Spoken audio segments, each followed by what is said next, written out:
हाँ जी, तो नमस्कार जी सभी को। कैसे हो सारे? उम्मीद करूंगा सब बढ़िया हो गए, स्वस्थ हो गए, मस्त हो गए, अच्छे से चल रही है आप सभी की तैयारी। तो आज हम अपना टॉपिक चल रहा था बायोलॉजी का अंतःस्रावी ग्रंथियां। कौन सा टॉपिक चल रहा था? अंतःस्रावी ग्रंथियां। तो करते हैं शुरू। हमने बहुत सी ग्रंथियां पढ़ दी थी, आज एक दो बची हैं वो और पढ़ देते हैं। अगली ग्रंथि है थाइमस ग्रंथि। कौन सी? थाइमस। नाम क्या है? थाइमस। ये कहां पर पाई जाती है? हमारे शरीर में कहां पर पाई जाती है? कहां पर इसकी लोकेशन है? तो वक्ष में हृदय से आगे की तरफ, यानी कि वक्ष यानी कि हमारे जो ये आगे वाला हिस्सा है उसमें पाई जाती है, और हृदय से आगे वक्ष यानी कि आगे वाला भाग और हृदय से आगे की तरफ, हृदय से आगे की तरफ ये पाई जाती है। ठीक है। वृद्धावस्था में ये लुप्त हो जाती है। कौन सी अवस्था में? वृद्धावस्था में। वृद्धावस्था में लुप्त। देखो इसका मतलब क्या है? इस ग्रंथि का एक डायग्राम बनता है, एक ग्राफ बनता है इस तरह से। ये ग्राफ एग्जाम में पूछा जाता है। मतलब क्या है इस बात का कि ये ग्रंथि जो होती है ये प्रतिरक्षा सिस्टम पर काम करती है। प्रतिरक्षा इम्यूनिटी सिस्टम या प्रतिरक्षा तंत्र पर यह ग्रंथि काम करती है। यानी कि आपका जन्म हुआ तब ये ग्रंथि छोटी होती है, धीरे धीरे इस ग्रंथि का साइज बढ़ता है। जैसे जैसे इसका साइज बढ़ता है वैसे वैसे हमारा इम्यूनिटी सिस्टम होता है वो मजबूत होता रहता है। फिर एक निश्चित एज के बाद लगभग 25-30 के बाद में ये वापस डाउन आना शुरू हो जाती है, और जैसे जैसे वृद्धावस्था आती है ये छोटी होने लग जाती है और बिल्कुल वृद्धावस्था आते वक्त ये विलुप्त हो जाती है। ठीक है। तो एक ये जब हमारा प्रतिरक्षा सिस्टम होता है वो सबसे टॉप पे होता है। प्रतिरक्षा सिस्टम क्या होता है मैं पढ़ा चुका हूं आपको, अगर नहीं पढ़ाया तो अपन पढ़ा देंगे। ठीक है। इम्यूनिटी सिस्टम होता है जो हमें रोगों से लड़ने की क्षमता प्रदान करता है, जिससे रोगों से लड़ने की क्षमता प्रदान करता है। तो इस बात का मतलब है कि वृद्धावस्था में ये लुप्त हो जाती है। यानी कि इस थाइमस ग्रंथि का आकार पहले बढ़ता है, ये लाइन कमेंट में पूछी गई है, पहले बढ़ता है बाद में घटता है। यानी कि थाइमस ग्रंथि हमारे शरीर में जब हम छोटे होते हैं तब इसका आकार छोटा होता है, जैसे जैसे हम बड़े होते जाते हैं इसका आकार बढ़ता रहता है। फिर एक एज आती है लगभग 25 से 30 के बीच में, वहां पर जाकर इसका आकार रुक जाता है, फिर वापस से डाउन होना शुरू हो जाता है, और जैसे जैसे वृद्धावस्था आती है इसका आकार छोटा होना जाता है, एक समय आने पर ये विलुप्त हो जाती है। तो इसीलिए बोला है कि वृद्धावस्था में ये विलुप्त होती है। एक आपको ना मैं एक एग्जांपल देता हूँ जो खास करके गांव में होता है, इसी ग्रंथि से रिलेटेड है, लेकिन मैं आपको बता देता हूँ। सर्दियों में क्या होता है? अब जैसे भयानक सर्दियां पड़ रही होती है ना, उस टाइम क्या होता है? तो उस टाइम जो बच्चे होते हैं छोटे, तो उनको बाहर नहीं निकलने दिया जाता। मोबाइल चला कर दे दो, टीवी चला कर दे दो, है ना। उनको बिस्तरों में बिठाकर रखा जाता है। बहुत ज्यादा बाहर ठंड पड़ रही है तो उनको बाहर नहीं निकलने दिया जाता। लेकिन जो इस एज पे होते हैं, युवा अवस्था में होते हैं, चाहे वो महिला है चाहे वो पुरुष है, वो घर से बाहर भी निकलते हैं, घर का काम, महिलाएं होती है वो घर का काम करती है, उधर का काम करती है, पुरुष होते हैं वो घर का भी देखते हैं। मतलब सारे को, चाहे गर्मी हो चाहे सर्दी हो, उनको सारे काम करने पड़ते हैं। क्यों भाई? उनको ठंड नहीं लगती है, बच्चों को भी ठंड लगती है, उनको भी ठंड लगती है, लेकिन उनको क्यों निकलना पड़ता है? और वो बच्चों को ठंड प्रभावित कर देगी, है ना। उनको जल्दी सर्दी खांसी जुकाम हो जाएगा, बड़ों को नहीं होता। क्यों नहीं होता? क्योंकि उनका इम्यूनिटी सिस्टम मजबूत होता है, थाइमस ग्रंथि टॉप पे होती है। और जो बुजुर्ग होते हैं वही बैठे रहते हैं, है ना। बागड़ी में गाँव में होता है, खीरा ले आ दो जी, बटल भर के खीरा ले आ दो, चाय बना दो, तो वो सारा दिन उसमें बैठे रहते हैं। क्यों? उनका जो इम्यूनिटी सिस्टम होता है थाइमस ग्रंथि वो वीक होती है। अब घरों में सुना होगा क्या, पापा थेपा रख करो, वेट जमा, इतनी ठंड बढ़ा हुआ है ना। हालांकि वो अपनी उम्र से बड़े हैं, लेकिन उनकी थाइमस ग्रंथि है वो कमजोर हो चुकी है, इम्यूनिटी सिस्टम उनका डाउन जा चुका है। ठीक है। तो पहले इसका आकार बढ़ता है, बाद में घटता है, इसलिए वृद्धावस्था में ये ग्रंथि लुप्त हो जाती है और इम्यूनिटी सिस्टम इसका वीक हो जाता है। आकार के साथ इसका रंग के साथ गुलाबी होता है, चपटी होती है और द्विपाली होती है, यानी कि इस ग्रंथि का आकार लगभग H के समान होता है। कुछ इस प्रकार से इसका आकार होता है। ये भी पूछ सकता है कि थाइमस ग्रंथि का आकार कैसा होता है, तो एच के समान होता है। ठीक है, गुलाबी रंग की होती है, चपटी होती है, यानी कि बिल्कुल फ्लैट, और द्विपाली यानी कि 2 पाली है इसके अंदर। हार्मोन कौन कौन से अभी याद रखने हैं, याद रखने की वैसे तो जरूरत नहीं है, अपने आप याद रहे। थाइमस, थाइमोसिन, थाइमिन फर्स्ट और थाइमिन सेकंड।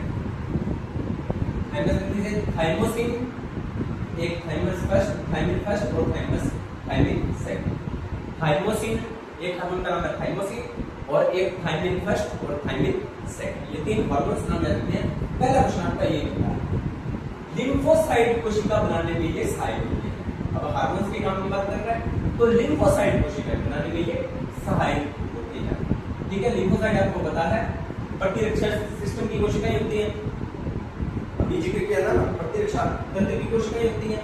अब ये लिम्फोसाइट बनाती हैं, और लिम्फोसाइट क्या करते हैं, जीवाणु व एंटीजन को मारने के लिए प्रेरित करते हैं। यानी कि जो ये हार्मोन होते हैं थाइमिन, थाइमोसिन, ये क्या करते हैं, पहले तो लिम्फोसाइट बनाते हैं, लिम्फोसाइट बना दिया। अब लिम्फोसाइट बनाने के बाद में लिम्फोसाइट को प्रेरित करते हैं कि जीवाणु आ गए, एंटीजन आ गए, इनको आप हमला करो, इनको मारो, है ना। तो वो एक्टिव होते हैं, वो बाहर से जीवाणु रोगाणु आते हैं, उनको खत्म कर देते हैं, इसलिए हम बीमार नहीं पड़ पाते। अब ये ग्रंथि वीक होगी तो हार्मोन की मात्रा कम होगी, हार्मोन की मात्रा कम होगी तो लिम्फोसाइट कम बनेगी, लिम्फोसाइट कम बनेगी तो बाहरी जीवाणु को मारने के लिए लिम्फोसाइट होंगे ही नहीं, प्रेरित ही नहीं होंगे। समझ में आ रही है चीज को, जिससे कनेक्ट हो। क्या कह रहे हैं कि पहले तो लिम्फोसाइट कोशिका बनाने को ये सहायक होती है, यानी कि लिम्फोसाइट कोशिका बनाने में ये सहायता करती है। दूसरी बात, जीवाणु व एंटीजन को मारने में हेल्प करती है। तीसरी बात, एंटीबॉडी का निर्माण करती है और प्रतिरक्षा तंत्र बनाने में मदद करती है। एंटीबॉडी का निर्माण करने में भी ये हेल्प करती है। ठीक है, ये बातें लिम्फोसाइट कोशिका बनाती है, एंटीबॉडी बनाती है, जीवाणु और एंटीजन को मारने के लिए प्रेरित करती है। लो जी, इतनी बातें इसकी थाइमस। 1 मिनट में थाइमस ग्रंथि याद करेंगे, 1 मिनट में थाइमस ग्रंथि याद करेंगे। थाइमस ग्रंथि कहाँ होती है, पक्ष में हृदय के आगे की तरफ, गुलाबी, चपटी और द्विपाल्य। कौन कौन से hormone, thymosin, thymine first, thymine second. Lymphocyte कोशिका बनाने में मदद करती है, और एंटीजन और जो रोगाणु होते हैं या जीवाणु होते हैं उनको नष्ट करने के लिए प्रेरित करती है। उसके बाद में प्रतिरक्षा तंत्र बनाने में मदद करती है। ठीक है, और वृद्धावस्था में इसका आकार होता है वो लुप्त हो जाए, यानी कि पहले इसका आकार बढ़ता है, बाद में इसका आकार कम हो जाता है, और ये मोस्टली प्रतिरक्षा तंत्र पर ही काम करती है। यहाँ पर होती है आपकी थाइमस ग्रंथि कम। चलिए स्क्रीनशॉट ले लीजिए, नहीं लिया है तो मैं मिटाने जा रहा हूँ चीजों को। अगली ग्रंथि है अग्नाशय। कौन सी ग्रंथि है अगली, अग्नाशय। सभी जानते हो अग्नाशय के बारे में, आपने सुना भी होगा, है ना। तो पहले आप इसकी लोकेशन देखो, अग्नाशय की ग्रंथि कहाँ पे होती है, इसकी लोकेशन।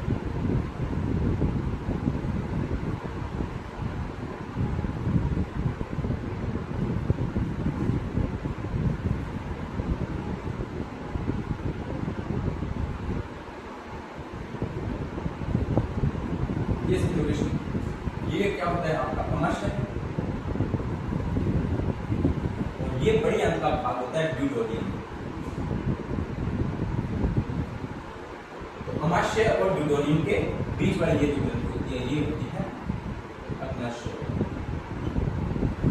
ठीक है, मोटी लोकेशन बना दी आपको, ये अग्नाशय होता है आपका।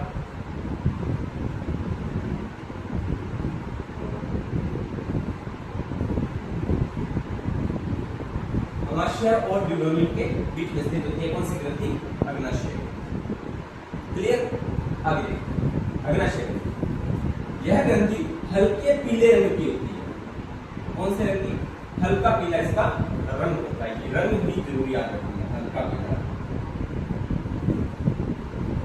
मिश्रित ग्रंथि होती है, कैसी ग्रंथि होती है, मिश्रित। मिश्रित का मतलब होता है, मैंने जब टॉपिक शुरू किया था तो अंतःस्रावी और बाह्यस्रावी। बाह्यस्रावी की तरह ये काम करती है कब, जब ये पाचक एंजाइमों का स्राव करती है। कौन से एंजाइमों का, पाचक एंजाइम। इसको पाचक रस भी बोलते हैं, क्या बोलते हैं, पाचक रस। पूर्ण पाचक रस भी बोलते हैं। अग्नाशय ग्रंथि जो हार्मोन जो एंजाइम्स स्रावित करती है, संपूर्ण रूप से उन एंजाइम्स को बोला जाता है पूर्ण पाचक रस, क्योंकि उनके अंदर हमारे जो पाचन तंत्र है, हमारे जो भोजन का पाचन होता है, उसके जो एंजाइम्स है वो सारे के सारे इसके अंदर पाए जाते हैं। भोजन के पाचन के लिए बहुत ही महत्वपूर्ण होती है। लेकिन अंतःस्रावी ग्रंथियां होने का रीजन क्या होता है? अंतःस्रावी, बाह्यस्रावी का तो आपको समझ में आ गया, क्योंकि अंतःस्रावी वे ग्रंथियां होती हैं जो हार्मोन का स्राव करती हैं, और बाह्यस्रावी ग्रंथियां भी होती हैं जो एंजाइम्स का स्राव करती हैं। अंतःस्रावी में क्या होता है? नलिका विहीन एंजाइमों का हार्मोन्स का सीधा रक्त में प्रवाह किया जाता है, और जो आपके एंजाइम होते हैं उनको नलिका युक्त प्रवाह किया जाता है। वो मैं आपको शुरू में करवा चुका। ठीक है, तो अग्नाशय ग्रंथि का आपको ये ख्याल तो समझ में आ गया कि बाह्यस्रावी ग्रंथि क्यों है, क्योंकि ये पाचक एंजाइम या पूर्ण पाचक रस का ये स्रावन करती है। तो सर फिर अंतःस्रावी ग्रंथि का रीजन क्या होता है? तो ये अंतःस्रावी ग्रंथि की तरह कैसे व्यवहार करती है? तो इसके अंदर कुछ कोशिकाएं पाई जाती हैं जिन्हें बोलते हैं लैंगरहैंस की दीपिकाएं। लैंगरहैंस दीपिकाएं पाई जाती है। कौन सी? लैंगरहैंस दीपिकाएं। ठीक है, अब करते हैं आगे। इतनी बात आई समझ में? तो हल्के पीले रंग की ग्रंथि होती है। मिश्रित ग्रंथि क्यों होती है? अभी बता दिया मैंने आपको। क्यों? क्योंकि ये पाचक रस का स्राव करती है, इसलिए एंजाइम्स बाह्यस्रावी और लैंगरहैंस दीपिकाएं होने के कारण इसको अंतःस्रावी ग्रंथि में रखा जाता है। अमाशय व ड्यूडेनियम के मध्य ये स्थित होती है। बता दिया लोकेशन। ये हो गया आपका अमाशय और ये हो गया आपका ड्यूडेनियम। ड्यूडेनियम क्या होता है? बड़ी आंत का भाग होता है। किसका भाग होता है? ड्यूडेनियम, बड़ी आंत का भाग। ड्यूडेनियम क्या होता है? बड़ी आंत का भाग होता है। बड़ी आंत का भाग जो हमारी बृहदांत्र होती है उसका ये भाग होता है। अग्नाशय रस का स्रावण पाचक एंजाइम होते हैं। बता दिया। लैंगरहैंस की दीपिकाओं के कारण ही ये है अंतःस्रावी ग्रंथि की तरह कार्य करती है। लैंगरहैंस दीपिकाओं की उपस्थिति या लैंगरहैंस दीपिकाओं की कोशिकाओं के कारण ही ये अंतःस्रावी ग्रंथि की तरह ये कार्य करती है। इतनी बात आपको समझ में आ गई। अब लैंगरहैंस दीपिकाएं क्या होती है? तो इसमें कुछ कोशिकाएं पाई जाती है। दोबारा से पढ़ते हैं। लैंगरहैंस की दीपिकाएं के कारण यह है अंतःस्रावी ग्रंथि की तरह कार्य करती है। अब लैंगरहैंस दीपिकाओं में कुछ कोशिकाएं पाई जाती है। याद रखना है कोशिकाओं के नाम। अल्फा कोशिका, बड़ा बड़ा लिख देता हूं। ये होता है अल्फा, ये होता है बीटा, ये होता है डेल्टा और ये होता है आपका गामा। ठीक है, तो कौन सी कोशिकाएं होती हैं? अल्फा कोशिकाएं, बीटा कोशिकाएं, डेल्टा कोशिकाएं या गामा कोशिकाएं। Alpha, beta, delta, gamma. Alpha, beta, delta, gamma.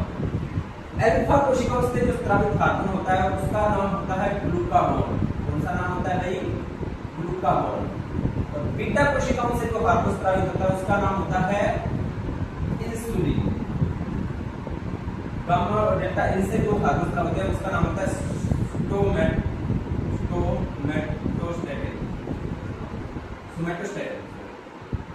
Somatostatin. ये तीन हार्मोन होते हैं, ये आपको याद रखना। ये तीसरा इंपॉर्टेंट अब हो गया है क्योंकि ये अब लोग जानने लगे हैं। ग्लूकागोन इंसुलिन को अच्छे से जानने के लिए सोमैटोस्टेटिन से ये क्वेश्चन पूछ लेता है। अल्फा कोशिकाओं से ग्लूकागोन, बीटा कोशिकाओं से इंसुलिन। बातों में मुझे याद आया, आपको पता है मैंने आरपीएससी में असिस्टेंट प्रोफेसर का इंटरव्यू दिया था। उस इंटरव्यू पैनल में मुझसे ये क्वेश्चन पूछा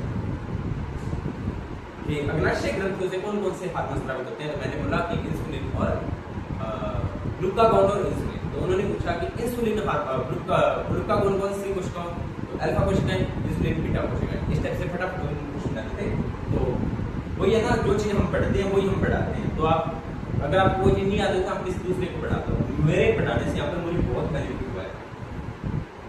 आपको लग रहा है फ्री ऑफ कॉस्ट है, लेकिन मैं आपको फ्री ऑफ कॉस्ट पढ़ाता हूँ, मुझे बहुत बेनिफिट मिलता है। ठीक है, इसलिए मैं इसलिए पढ़ाता हूँ। तो देखा होगा चीजें कुछ सीखने को मिलती है। डिजिटल बोर्ड नहीं है, डिजिटल बोर्ड के बिना हम नहीं पढ़ेंगे तो कोई इसमें कुछ नहीं कर सकता। मेरे पास जो है मैं आपको प्रोवाइड करूँगा। चलिए कोई बात नहीं। ठीक है, तो अल्फा कोशिकाएं, बीटा कोशिकाएं, डेल्टा कोशिकाएं और आपकी गामा कोशिकाएं। अब ये कौन कौन से हार्मोन स्रावित करती है? ग्लूकागोन पहला हार्मोन है। ग्लूकागोन कौन सी कोशिका द्वारा? अल्फा कोशिका द्वारा। बताने की जरूरत नहीं है, क्वेश्चन बना है, सीधा सीधा क्वेश्चन बना है। कौन सी कोशिकाओं द्वारा? अल्फा कोशिका।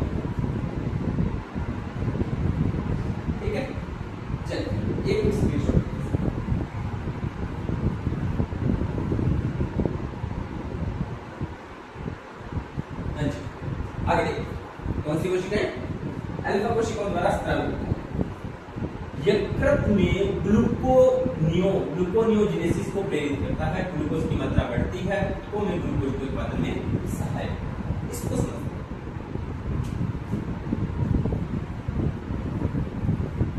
थोड़ा सा पेशेंस बना के रखना, यहाँ पर थोड़ी सी चीज आपको एक मजेदार कंडीशन है दिया।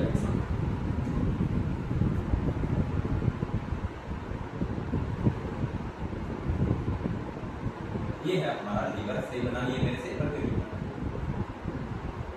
हम जो भोजन करते हैं और अन्य जीव जंतु भी भोजन करते हैं तो उसमें ग्लूकोज का जो भोजन का भंडारण होता है, भोजन का स्टोरेज, जंतुओं में भोजन का स्टोरेज किस रूप में होता है? तो होता है ये ग्लाइकोजन। कौन से रूप में? ग्लाइकोजन। याद रखना कौन से रूप में?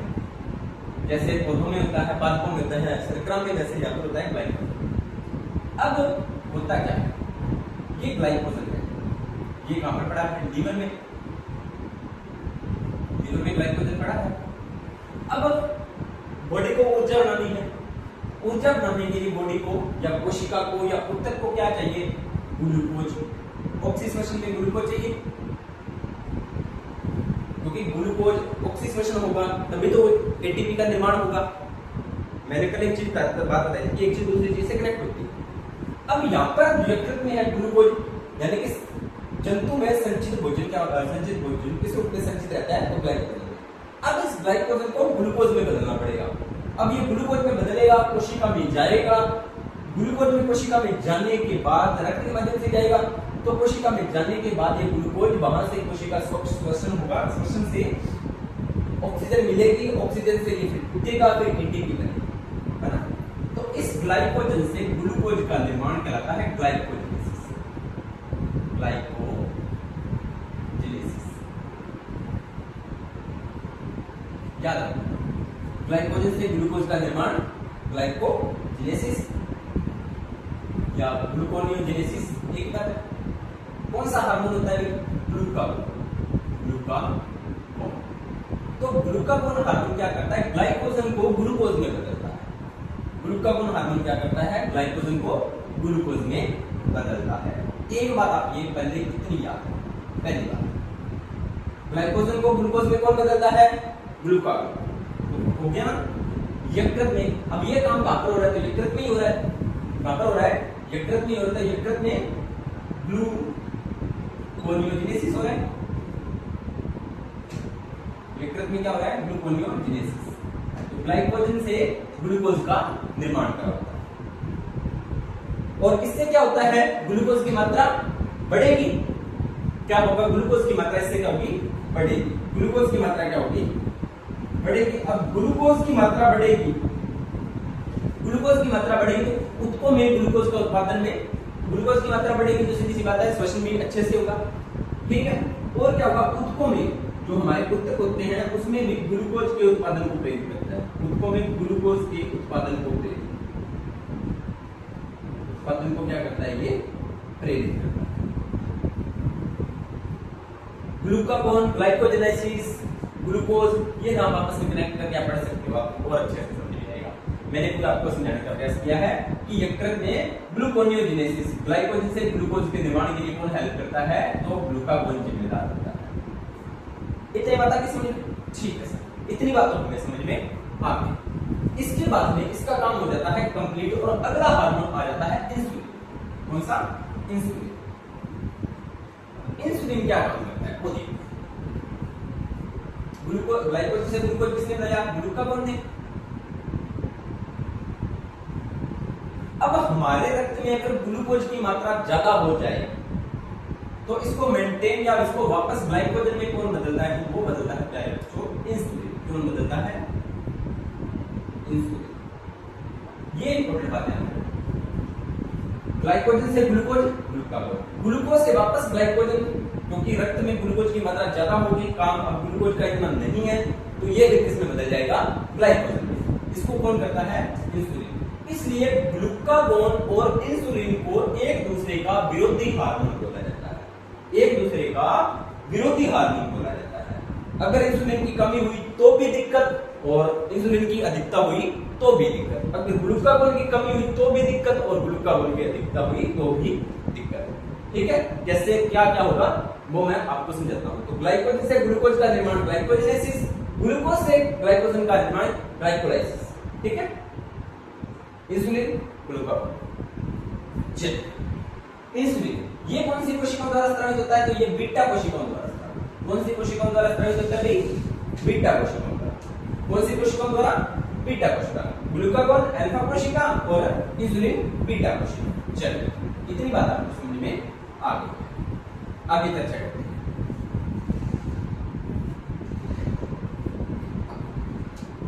कार्बोहाइड्रेट उपापचय के लिए ये महत्वपूर्ण है। कार्बोहाइड्रेट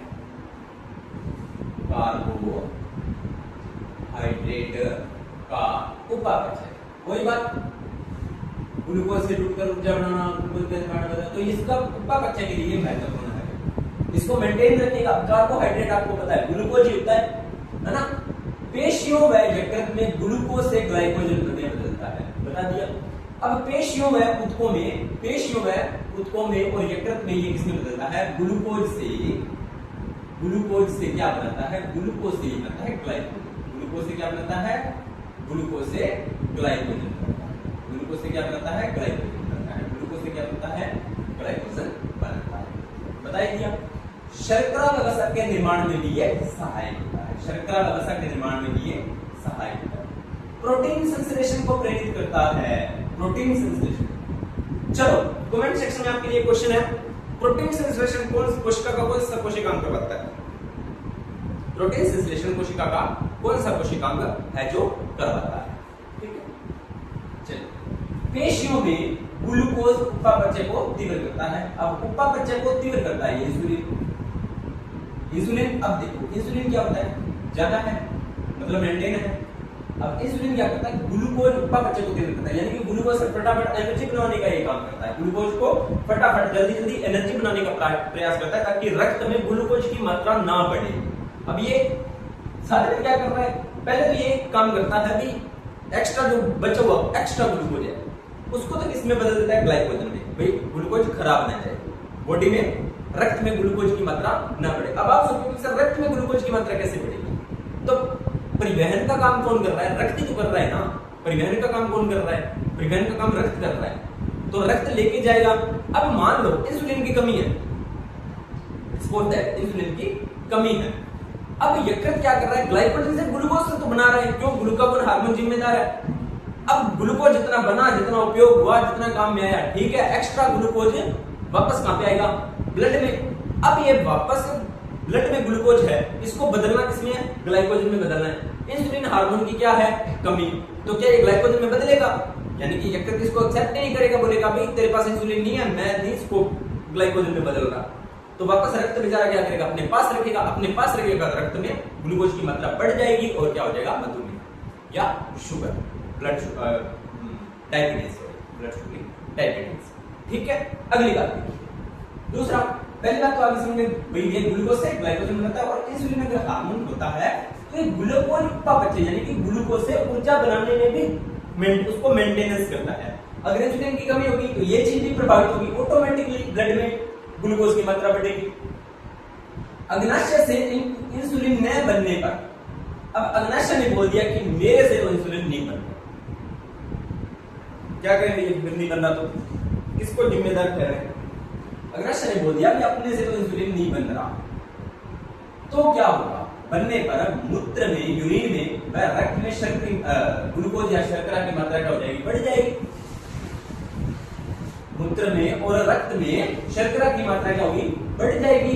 ग्लूकोज के ऑक्सीकरण को भी प्रभावित होगा और ग्लूकोज का ऑक्सीकरण भी, ग्लूकोज के ऑक्सीकरण का मतलब क्या है? ग्लूकोज के ऑक्सीकरण, तो ग्लूकोज का ऑक्सीकरण प्रभाव C6H12O6 प्लस O2, ये तो ग्लूकोज का ऑक्सीकरण होता है, इससे तो एटीपी बनती है। अब ये चीज भी क्या होगी? प्रभावित होगी और ज्यादा चीजें खराब होंगी।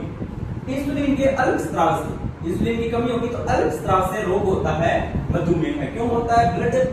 ब्लड में या रक्त में इंसुलिन आपका जो ग्लूकोज है उसकी मात्रा बढ़ जाएगी तो मधुमेह हो जाएगा और उसका एक और नाम होता है डायबिटीज मेलिटस। अग्नाशय ग्रंथि से ध्यान से सुनना, अग्नाशय ग्रंथि से इंसुलिन कम स्रावित होने पर रक्त में और मूत्र में ग्लूकोज की मात्रा बढ़ जाती है, जिसकी वजह से मधुमेह या डायबिटीज मेलिटस नामक बीमारी हो जाती है। तो ये किसकी कमी से होती है? अभी इंसुलिन हार्मोन की कमी से। तो रुधिर में ग्लूकोज की मात्रा बढ़ती है, ग्लूकोज मूत्र के साथ विसर्जित होता है। अब रक्त में मात्रा ग्लूकोज की बढ़ गई तो उसे कैसे तो बाहर निकालना पड़ेगा, तो कन्वर्ट तो हो नहीं रहा ग्लाइकोजन में। जो आपका ग्लूकोज है वो बदल तो ग्लाइकोजन में रहा नहीं, फिर कैसे तो करना पड़ेगा। वेस्टेज है, रक्त क्या करेगा? उसको किडनी के पास भेजेगा। किसके पास भेजेगा? किडनी के पास, वृक्क के पास। उसको बोलेगा भाई मेरे से तो नहीं ये सिस्टम आ रहा, इसको कुछ करो। तो किडनी के लिए अपने क्या कर सकते हैं? लिवर ने जवाब दे दिया, लिवर तो रख नहीं रहा, लिवर का काम था, अपने तो ये कोई काम का ही नहीं है। तो फिर रक्त बोलता है इसको कैसे करके हैंडल तो करो, मेरे से नहीं इतना बार समझ आ रहा। तो फिर किडनी कहती है कि चलो मैं कुछ करता हूँ, मैं ऐसे करता हूँ, इसको यूरिन के साथ बाहर निकाल देता हूँ। और तो फिर क्या करेंगे, है ना? तो किडनी क्या करती है? इसको मूत्र के साथ बाहर निकालती है। अब अकेला तो ये जा नहीं पाता, क्यों? ये गार्ड मतलब थोड़ा सा भारी होता है, समझाने के लिए तरफ गाड़ी बना के, ये भारी होता है। तो फिर ये कहता है मैं अकेला नहीं जाऊंगा। किडनी कहती है इसको कैसे भेजें? लालच लेके भेजते हैं, इसको पानी के साथ मिलाकर भेज देते हैं, जिससे पानी की मात्रा, मूत्र में जल की मात्रा बढ़ जाती है। मूत्र में क्या होगी? जल की मात्रा बढ़ जाएगी और यूरिन आपका हो जाएगा पतला। नॉर्मली अपना जो यूरिन तो थोड़ा गाढ़ा होता है, ठीक है? यूरिन बहुत ज्यादा पतला हो जाएगा, ज्यादा मात्रा में आएगा, जिसको आपको बार बार यूरिन की फीलिंग आएगी, बार बार वॉशरूम जाओगे, ठीक है? तो इसे बोलते हैं बहुमूत्रता, यानी कि बार बार यूरिन का निष्कासन होना, ठीक है? अब इंसुलिन की अगर अधिकता हो जाए तो भैया होगा, ये तो इंसुलिन की कहानी समझ आ गई आपको। अगर इंसुलिन की अधिकता हो जाए तो हाइपोग्लाइसीमिया रोग होता है। कौन सा रोग होता है भाई? याद रखना है। कमी से कौन सा होता है? डायबिटीज। डायबिटीज कौन सा? डायबिटीज। और अधिकता से कौन सा होता है? हाइपोग्लाइसीमिया।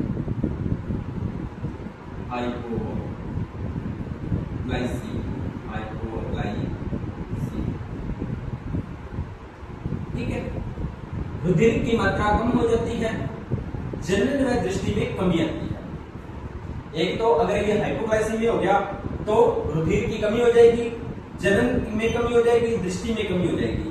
तो तंत्रिका व रेटिना की कोशिकाएं ऊर्जा को मात्रा को अवस्था में, कम मात्रा की अवस्था में आ जाती है।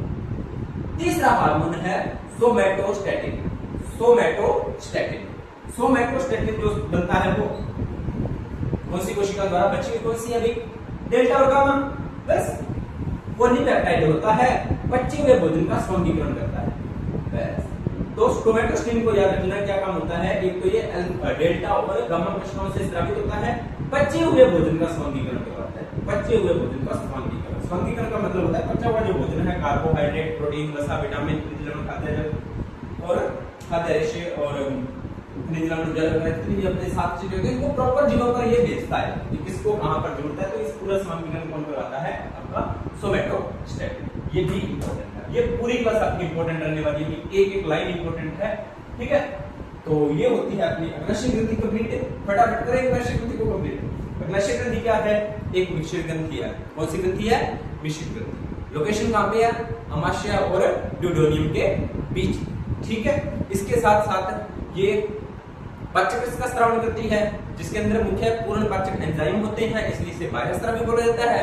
अंतःस्रावी क्यों बोला जाता है? क्योंकि इसके अंदर लैंगर दीपिकाएं पाई जाती है, जिसमें 3 प्रकार की कोशिकाएं होती हैं, अल्फा कोशिकाएं, बीटा कोशिकाएं और गामा या डेल्टा कोशिकाएं, ठीक है? अल्फा कोशिकाओं से स्रावित होने वाला हार्मोन ग्लूकागोन, बीटा कोशिकाओं से स्रावित होने वाला इंसुलिन और गामा या डेल्टा कोशिकाओं से स्रावित होने वाला सोमैटोस्टैटिन।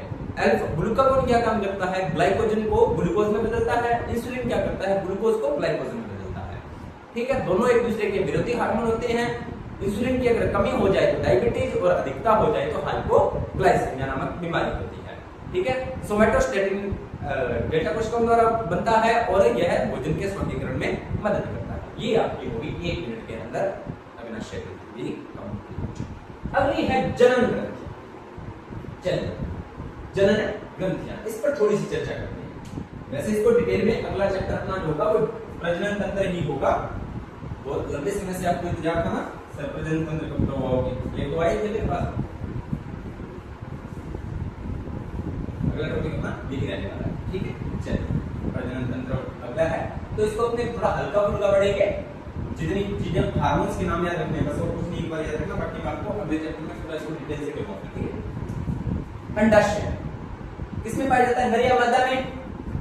तो मादा में पाए जाते हैं, ठीक है। ये शरीर के अंदर स्थित होते हैं, शरीर से बाहर नहीं होते। ये बात मैंने क्यों बोली है आगे पता चल जाएगा, ठीक है। शरीर के अंदर स्थित होते हैं, शरीर से बाहर नहीं होते। मादा में पाए जाते हैं, कितने होते हैं? 2 होते हैं। सेम के बीज के काल के, बादाम के बीज के काल के ऐसे होते हैं, ठीक है। मादा में उदर गुहा में स्थित होते हैं, उदर का मतलब नीचे की तरफ। ये हार्मोन कौन कौन से स्रावित करते हैं? तो एस्ट्रोजन, इसे मादा हार्मोन भी बोला जाता है। हार्मोन क्या होते हैं? स्टेरॉइड होते हैं। एंजाइम प्रोटीन के बने होते हैं, तो हार्मोन किससे मिलकर बने होते हैं? स्टेरॉइड से। ग्राफियन पुटिका द्वारा स्रावित होता है। याद रख लो एक बार, ग्राफियन पुटिका क्या होती है आगे बताऊंगा। ग्राफियन पुटिका से स्रावित होता है। यौवना आरंभ में, यानी कि किशोरावस्था में या यौवना आरंभ में यौन लक्षणों को, ठीक है। किशोरावस्था में कुछ जो मादा में कुछ परिवर्तन होते हैं, शारीरिक लैंगिक परिवर्तन, उसके लिए कौन सा हार्मोन जिम्मेदार होता है? तो एस्ट्रोजन। अब कौन कौन से परिवर्तन होते हैं? एक तो गर्भाशय, विजाइना, ठीक है, और बख्शिशन। इसके अलावा स्तनों के विकास को प्रेरित करता है। यानी कि जितने भी मादा जनन तंत्र या फीमेल रिप्रोडक्टिव सिस्टम जो होता है, उसके जितने भी सेक्सुअल ऑर्गन्स होते हैं, उसको इंक्रीज या उसको विकास करने में ये मदद करता है, ठीक है। तो ये थोड़ा सा इंपॉर्टेंट रहने वाला है। इसे मादा हार्मोन भी कहते हैं। इसको क्या बोलते हैं? मादा हार्मोन भी कहते हैं। मादा में जो लैंगिक लक्षण होते हैं उनके लिए ये जिम्मेदार होता है, ठीक है। उसके बाद में गर्भाशय एंडोमेट्रियम की वृद्धि को प्रेरित करता है। गर्भाशय के अंदर एंडोमेट्रियम पाया जाता है, उसको प्रेरित करता है। क्या होता है आगे हमने जब जनन तंत्र पढ़ेंगे तब बताऊंगा। अंडवाहिनी को परिवर्तन को प्रेरित करता है। अंडवाहिनी क्या होती है? फैलोपियन ट्यूब, उसको भी परिवर्तन को प्रेरित करता है, ठीक है। डिटेल से अगला चैप्टर नहीं पढ़ेंगे। अगर मादा हार्मोन एस्ट्रोजन इसकी कमी हो जाए तो क्या होगा? मादा में जनन क्षमता कमजोर होगी, नेचुरल सी बात है, जनन क्षमता कमजोर होगी। रजोनिवर्ती का विकास। रजोनिवर्ती क्या होती है? वैसे मैं आपको बहुत बार करवा चुका हूं, फिर भी बता देता हूं। सॉरी, रजोनिवर्ती क्या होती है? तो रजोनिवर्ती होती है मादा में अंतिम बार आर्त चक्र का आना। अंतिम बार आर्त चक्र का आना।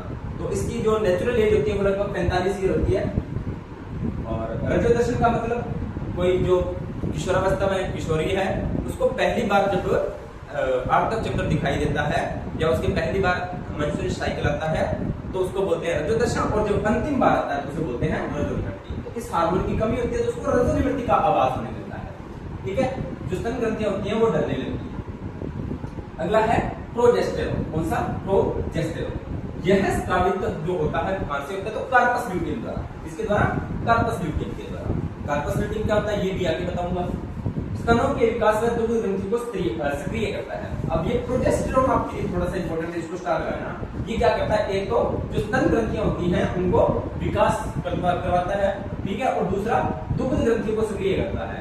तो जैसे किशोरावस्था के अंदर ये सारी चीजें होती हैं, सारे हार्मोन्स किशोरावस्था के बाद में एक्टिव होते हैं। तो दुग्ध ग्रंथि यानी कि भविष्य में जब प्रेगनेंसी होगी तो उसके बाद में प्रसव के बाद में शिशु को दूध पिलाने के लिए दुग्ध ग्रंथि को अभिक्रिय किया जाता है। ये सक्रिय गर्भावस्था में प्रसव में होने वाले परिवर्तन को भी संबंध रखता है। यानी कि गर्भावस्था के दौरान जो महिला में परिवर्तन होता है और प्रसव में होने वाले जो परिवर्तन होते हैं उसका भी ये इससे रिलेटेड होता है। एक बात आप स्टार लगा लेना, गर्भधारण के निर्धारण वाला हार्मोन भी बोला जाता है। गर्भधारण, ये यहाँ से क्वेश्चन होता है। गर्भधारण के निर्धारण वाला हार्मोन, गर्भधारण के निर्धारण वाला हार्मोन, इसका मतलब ये है कि आपने देखा होगा कि जब प्रेगनेंसी होती है तो प्रेगनेंसी टेस्ट किससे टेस्ट किया जाता है? तो उसमें सिंगल लाइन, डबल लाइन वो आप देखी होगी ना। तो उसमें क्या होता है, जो यूरिन के अंदर ये हार्मोन होता है, अगर यूरिन के अंदर प्रोजेस्टेरोन हार्मोन उपस्थित होता है तो डबल लाइन दिखा देता है और प्रेगनेंसी शो हो जाती है। क्योंकि ये जो हार्मोन होता है गर्भावस्था होती है उसी तरह की रिलैक्सिंग कार्पस ल्यूटियम द्वारा स्रावित गर्भावस्था में यह अंडाशय, गर्भाशय अपरा में उपस्थित रहता है। रिलैक्सिन हार्मोन कहां उपस्थित रहता है? रिलैक्सिन तो अंडाशय में, गर्भाशय में और अपरा में। ये एक बार क्वेश्चन पूछा था कि अपरा से कौन सा हार्मोन स्रावित होता है? तो रिलैक्सिन होता है। अगला प्यूबिक सिम्फाइसिस को मुलायम करता है। प्यूबिक सिम्फाइसिस होता है जो सेक्सुअल ऑर्गन के ऊपर वाला भाग होता है, उसको प्यूबिक सिम्फाइसिस बोलते हैं। उसको क्या करता है, ये मुलायम करता है। गर्भाशय को सिकुड़ने से बचाता है या सिकुड़ने से रोकता है। अब प्रेगनेंसी पीरियड है, यानी कि प्रेगनेंसी चल रही है, उसमें गर्भाशय सिकुड़ेगा तो जो फीटस होता है उसको नुकसान होगा, तो उसको गर्भाशय को सिकुड़ने से बचाता है। गर्भाशय ग्रीवा को चौड़ा करता है। जब प्रसव का समय आता है तो गर्भाशय ग्रीवा को ये चौड़ा करता है, जिससे प्रसव आसानी से हो जाता है। अगला है वृषण, तो नर जननांग होता है। ये दो एक जोड़ी होते हैं नर के अंदर भी, शरीर के बाहर की तरफ पाए जाते हैं। वहां पर स्क्रोटल कोश में, कौन से कोश में, स्क्रोटल कोश में। ये शरीर में बाहर एक थैलीनुमा स्ट्रक्चर में इस प्रकार से लटके रहते हैं, इसको बोलते हैं स्क्रोटल कोश। स्क्रोटल कोश, ये आपको याद रखना है, ठीक है। इनका टेम्परेचर होता है 35 डिग्री सेल्सियस। ह्यूमन बॉडी का होता है 37 डिग्री। ये मैं क्यों होता है ये मैं आपको बता चुका हूँ। अंतराली व लीडिंग कोशिकाएं द्वारा हार्मोन को स्रावित करती हैं, एंड्रोजन और टेस्टोस्टेरोन। बताने की जरूरत नहीं, बहुत बार बता दिया, बाकी आगे पढ़ेंगे तब बता, ठीक है। नर तंत्र अपने पूरे कंप्लीट पढ़ेंगे तब और आपको डिटेल से बता दिया जाएगा। तो अंडाशय से कौन कौन से हार्मोन स्रावित होते हैं भाई, एस्ट्रोजन, प्रोजेस्टेरोन और रिलैक्सिन। इधर बात करें तो एंड्रोजन और टेस्टोस्टेरोन, ठीक है। यहाँ पर अपनी अंतःस्रावी ग्रंथियां होती हैं कंप्लीट। और अगला टॉपिक रहेगा अपना वैसे फिजिक्स का होने के बाद में केमिस्ट्री का और बायोलॉजी का अगला टॉपिक होगा जनन तंत्र, ठीक है, प्रजनन। तो उम्मीद करता हूँ आपको जानकारी अच्छी लगी होगी। अगर ये जानकारी अच्छी लगी हो तो वीडियो को लाइक करना, शेयर करना, कमेंट करना और चैनल को करना सब्सक्राइब। मिलते हैं नेक्स्ट वीडियो और नए टॉपिक के साथ, तब तक आप सभी का